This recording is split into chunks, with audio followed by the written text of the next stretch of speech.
nos dedicamos a la fabricación de las pastas cerámicas, cubriendo el sector de las materias primas desde hace ya casi más de 100 años. Esmaltes, engobes y colorantes cerámicos. Tanto la masa plástica como polvo atomizado.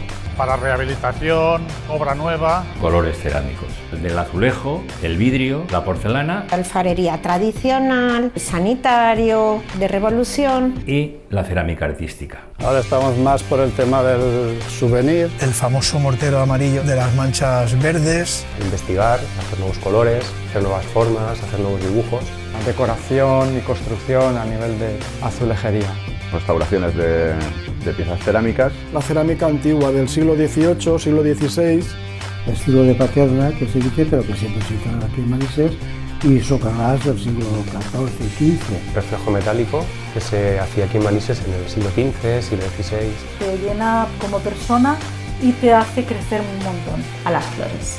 Pendientes, colgantes, pulseras, broches, joyería y hay mucho, tenemos más de 1000 referencias. Tengo murales, tengo relojes, fuentes. Nos estamos enfocando a lo que es la artesanía y la tradición manisera.